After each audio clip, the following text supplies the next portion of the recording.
ऊंचे कुल का तमाचा, अपने मायके का घमंड दिखाने वाली, बात बात पर मायके की दोष दिखाने वाली नक्सड़ी रोशनी ने जब अपनी सास के मायके का शानदार घर और शानो शौकत देखी तो आंखें फटी की फटी रह गई। शादी के दूसरे दिन ही रोशनी अपने मायके से आए सारे सामान को अपने कमरे में रखने के लिए कह देती है।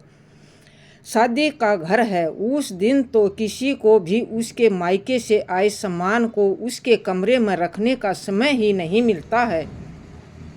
लेकिन रोशनी की नज़र तो अपने मायके से आए हुए एसी, टीवी, फ्रिज और सोफे पर ही है कि जल्दी से उसके कमरे में सेट हो जाए। कहीं ऐसा न हो कि उसकी बूढ़ी सास अपने कमरे में टीवी या एसी फिट करवा ले। सुबह सुबह रोशनी बाथरूम में नहाने के लिए गई तो एक बच्चे से वह अपनी सास को बुलवाती है और कहती है, माँ जी यह कैसा बाथरूम है, इस बाथरूम में तो गीज़र भी नहीं लगा है। मुझे तो गर्म पानी से नहाने की आदत है, मैं ठंडे पानी से कैसे नहाऊंगी। मैं किधर आ गई हूँ, इस घर में तो बाथरूम में गीज़र भी नहीं है, कोई भी इलेक्ट्रिक सामान नहीं है। शकुंतला जी कहती है, बहू तुम 5 मिनट ठहरो, मैं तुम्हारे लिए अभी गैस पर एक भिगोने में पानी गर्म करके दे जाती हूँ, फिर तुम आराम से गर्म पानी से नहा लेना। ओ माँ जी, अब मुझे नहाने के लिए भी इंतज़ार करना पड़ेगा। मेरे घर में तो ऐसा नहीं है, मेरे मायके में हर बाथरूम में गीज़र लगे हुए हैं, हर नल में गर्म पानी आता है। आप लोग कैसे रहते हैं इस घर में। शकुंतला जी जल्दी जल्दी भगोने में पानी गर्म करके बहू के पास दे गई। नहाने के बाद रोशनी अपने कमरे में गई और अपने पति से हड़बड़ाते हुए कहने लगी, आपके घर में तो कोई व्यवस्था नहीं है, ना तो बाथरूम में गीजर है और ना ही किचन में आरओ का पानी है।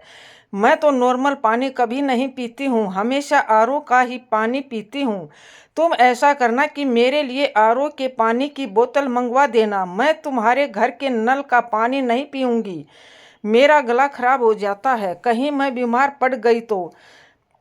शरद एक नज़र अपनी पत्नी की तरफ देखा, फिर मुस्कुरा कर कहता है, कोई बात नहीं, अगर तुम्हें नॉर्मल पानी पीने की आदत नहीं है तो मैं तुम्हारे लिए पानी की बोतल खरीद कर लाऊंगा। जितने दिन तुम रहोगी उस बोतल से पानी पीती रहना, अभी तो चल जाएगा बोतल के पानी से, लेकिन जब मैं इधर तुम्हारे साथ परमानेंट रहूँगी, क्योंकि अब तो मेरी तुमसे शादी हो गई है, तो कब तक मेरे लिए बोतल खरीदते रहोगे। जब मैं दोबारा इस घर में आऊँगी उससे पहले आरओ लगवा लेना और बाथरूम में गीज़र भी लगवा देना। मैं तुम्हारी माँ की तरह भगोने से पानी गर्म करके नहाने वाली नहीं हूँ। 2-3 दिन बाद सभी मेहमान चले गए। घर में जो भी रोशनी के मायके से सामान आया था, धीरे धीरे सबकी फिटिंग होने लगी। कौन से सामान को कहाँ रखना है, कहाँ लगाना है। रोशनी के मायके से एक बड़ा सा टीवी आया था। शकुंतला जी ने सोचा कि इतने बड़े टीवी को हॉल में लगवा देंगे और हॉल का जो हमारा पहले वाला टीवी है उसको बहू के कमरे में लगवा देंगे। टीवी लगाने के लिए इलेक्ट्रीशियन को बुलवाया गया। जैसे ही टीवी हॉल में लग गया, शाम को रोशनी अपने कमरे से निकली। उसने अपने मायके का टीवी हॉल में लगा हुआ देखा तो चिल्लाती हुई बोली, मेरे मायके के इतने बड़े टीवी को हॉल में किसने लगवा दिया। यह मेरे पापा ने मेरे कमरे में लगवाने के लिए दिया था। मुझसे पूछे बिना मेरे टीवी को हॉल में कैसे लगवाया। डाइनिंग टेबल पर बैठे हुए रोशनी के ससुर जी और शकुंतला जी अपनी बहू की बातों को सुन करके चौंक गए। और आखिर इसमें इतना गुस्सा करने वाली बात क्या है जो बहू इतना गुस्सा कर रही है। शकुंतला जी कहती है, बहू मैंने सोचा यह वाला टीवी बहुत बड़ा है तो इसको हॉल में लगवा देंगे और तुम्हारे कमरे के लिए छोटे वाला टीवी सही रहेगा। छोटे वाले टीवी में देखने की आदत आप लोगों को होगी, मुझे नहीं।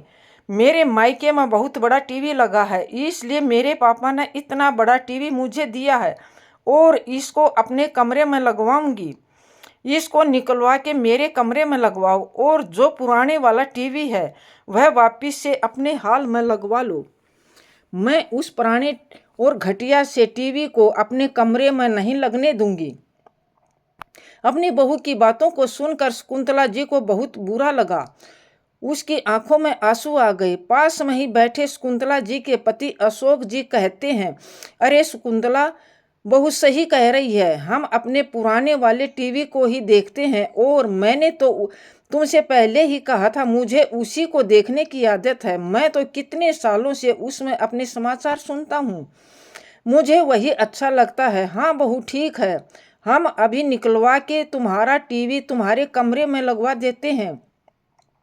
हाँ जल्दी करिए। और पैरे पटकते हुए रोशनी अपने कमरे में चली गई। शकुंतला जी को और अशोक जी को अपनी बहू का व्यवहार बिल्कुल भी अच्छा नहीं लग रहा था।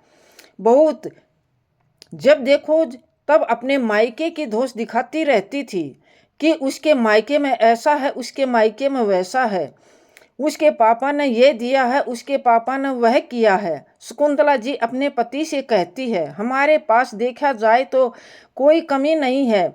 आप भी नौकरी करते थे और हमारा बेटा भी नौकरी करता है।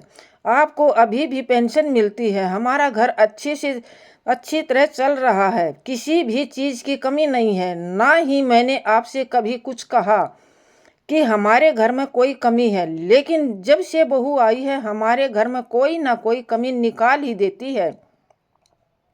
उसको तो ऐसा लगता है जैसे घर में कुछ भी नहीं है, सब कुछ उसके मायके से ही आया है। उसे अपने मायके का बड़ा घमंड है। अशोक जी अपनी पत्नी को समझाते हुए कहते हैं, कोई बात नहीं भगवान, अभी नई नई इस घर में आई है, धीरे धीरे घर के माहौल और हम सबको समझ जाएगी।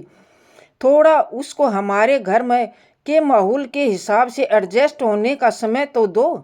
अशोक जी के समझाने पर शकुंतला जी समझ तो जाती है, लेकिन रोशनी अपनी हरकतों से बाज नहीं आती है। उसे जब भी मौका मिलता है वह शकुंतला जी को अपने मायके की दोष दिखा ही देती है।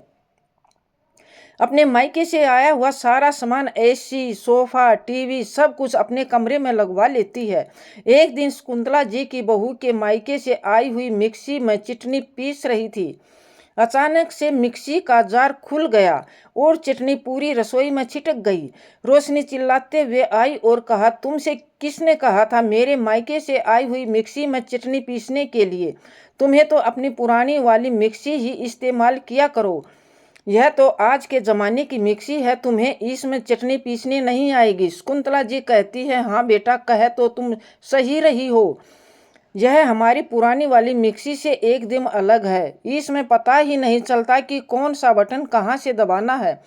हाँ और क्या, मेरे पापा ने बिल्कुल ब्रांडेड चीज़ें दी हैं, कुछ भी लोकल मार्केट से नहीं दिया है।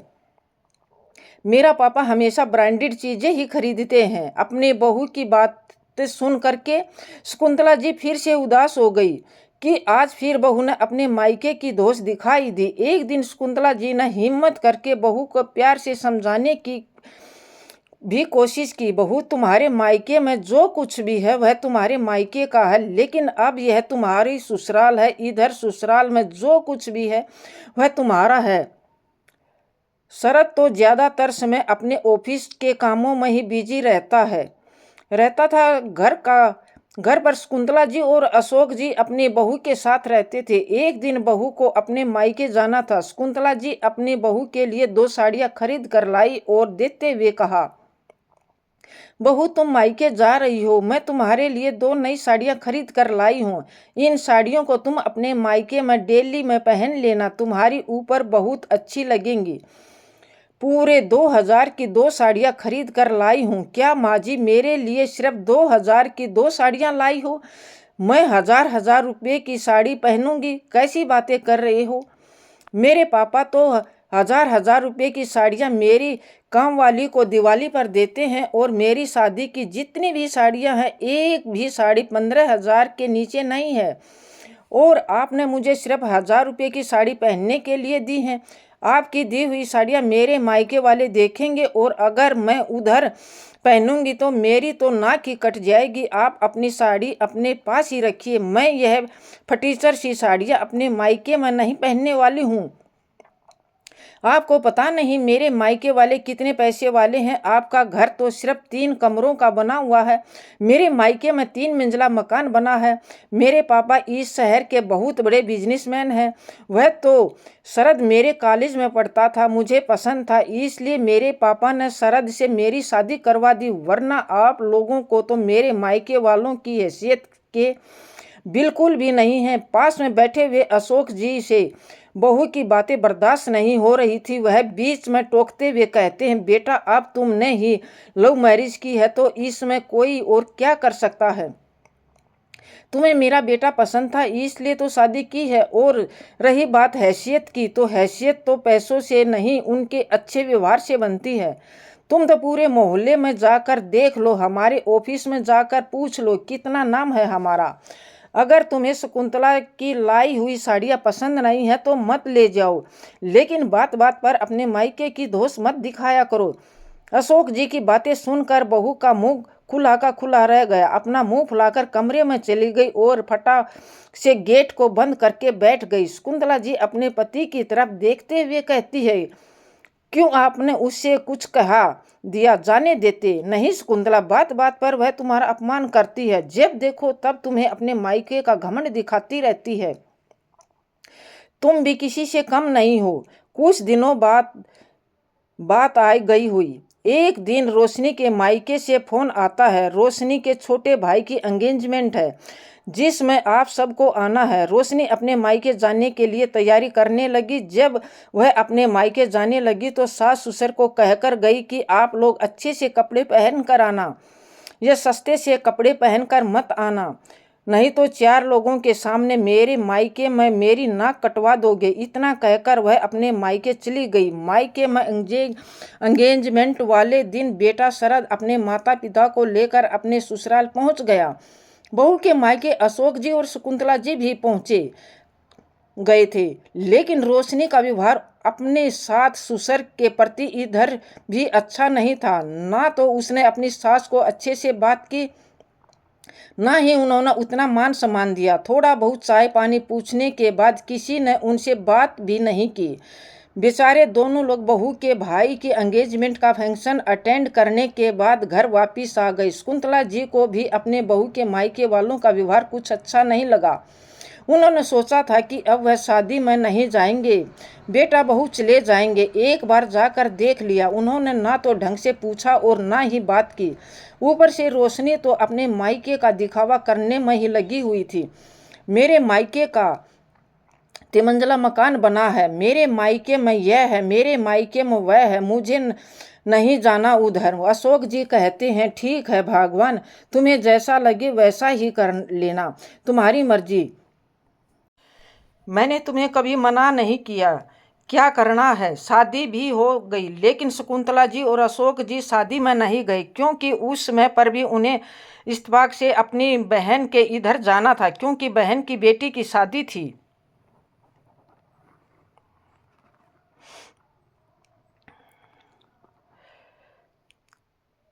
एक दिन शकुंतला जी के मायके से फोन आया। शकुंतला जी के सबसे छोटे वाले भाई को बेटा हुआ था और आपको बधाई लेकर आनी होगी। शकुंतला जी के मायके में यह रिवाज था कि अगर भतीजा भतीजी होते हैं तो उसकी बुआ बधाई लेकर के जाती है। बधाई में बहुत सारा सामान ले जाती है, बच्चों के लिए कपड़े, माँ के लिए कपड़े, बच्चों के लिए कुछ सोने और या चांदी का लेकर जाती है और भी बहुत सारे उपहार लेकर जाती है। और जब वापिस आती है तो उसके मायके वाले भी उसे ढेरों उपहार देते हैं। खूब धूमधाम से बधाई मनाई जाती है, नाच गाना होता है। मायके में भतीजी होने की खुशी में शकुंतला जी जल्दी जल्दी बधाई ले जाने की तैयारी करने लगी। उन्होंने अपने पति से कहा, सुनो, इतने सालों बाद मेरे भाई को बेटा हुआ है, मैं तो सोने की जंजीर लेकर के जाऊंगी और खूब सारे उपहार भी लेकर जाऊंगी। अशोक जी अपनी पेंशन के पैसे निकलवा लाए और उन पेंशन के पैसों से एक सोने की जंजीर, बच्चों के लिए कपड़े उपहार के लिए लेकर आए और साथ ही एक लकड़ी का बहुत सुंदर सा झूला बनवाया और अपने भतीजे को देने के लिए। रोशनी ने यह सब कुछ अपने मायके में कभी नहीं देखा, क्योंकि उसके उधर ये शुभ होता ही कुछ नहीं होता था। उसे यह सब कुछ अच्छा भी लग रहा था और थोड़ा बहुत चिंतित भी हो रही थी कि अपने मायके के लिए उसकी सासू माँ कितना सारा कुछ कर रही है। एक दिन वह अपनी सासू से कहती है भी, आपको अपने मायके के लिए इतना करने की क्या ज़रूरत है, आपके मायके वाले तो हमेशा देते हैं, मैंने तो आपको कभी अपने मायके जाते हुए देखा नहीं। मुझे इस घर में आए हुए पूरा 1 साल हो गया, आप एक बार भी अपने मायके नहीं गई हैं और आज जा रही हैं तो इतना कुछ ले जा रही हैं। शकुंतला जी कहती है, बेटा मैं 1 साल से अपने मायके नहीं गई क्योंकि 1 साल से मैं अपने कामों में बहुत व्यस्त थी और तुम भी घर पर आ गई हो। अपनी नई नई बहू को छोड़कर जाने का मन नहीं किया। आज जब मौका मिला है तो धूमधाम के साथ अपने मायके जाऊंगी और तुम भी चलना। आज मेरे मायके रोशनी मुंह चढ़ाते हुए कहती है, मैं आपके मायके और वह भी गांव में जाकर मैं क्या करूंगी, मैं तो अपने घर में ही अच्छी हूँ ना। तो अपने मायके में ढंग का घर न होगा, ना कोई व्यवस्था होगी, उधर उधर नहीं जा पाऊंगी, ना ही गांव में ढंग से लाइट आती है और ना ही कोई व्यवस्था होती है। शकुंतला जी कहती है, बेटा तुम एक बार मेरे मायके चलो, तुम्हें उधर जरूर अच्छा लगेगा। शरद भी रोशनी से कहता है, रोशनी हम सबको उधर जाना चाहिए, मामा जी ने हम सबको बुलाया है, तो ऐसा नहीं हो सकता कि तुम ना जाओ, बल्कि तुम तो नई बहू हो, तुम्हें तो वह कितने दिनों से बुला रहे हैं, तुम हमारे साथ जरूर चलना होगा। जैसे तैसे मन से रोशनी अपनी सास के मायके जाने के लिए तैयार हो जाती है, लेकिन अंदर ही अंदर सोच रही है, पता नहीं वह गांव में कैसे रहेंगे, कभी वह गांव गई नहीं, गांव का कैसा माहौल होगा। आखिर का वह दिन भी आ गया जब शकुंतला जी पूरे धूमधाम के साथ अपने मायके बधाई ले जाने के लिए तैयार है। जैसे ही वह अपने मायके के गांव में पहुंची और देखा कि गांव के बाहर ढोल नगाड़ों के साथ उनका स्वागत किया गया। परिवार के सारे लोग गांव के बाहर खड़े होकर शकुंतला जी और अशोक जी की और उनके बहू बेटों का खूब धूमधाम से स्वागत करते हैं। ढोल नगाड़े बज रहे हैं, फूलों की बारिश हो रही है। शकुंतला जी के मायके के सभी बच्चे डांस कर रहे हैं। शकुंतला जी भी बच्चों का झूला लेकर के नाचने लगती है और शकुंतला जी कि सबसे बड़े भाई जो 55 बरस के हो गए एक सुंदर सी बग्गी लेकर के आए, जिसमें आगे 2 घोड़े लगे हुए हैं।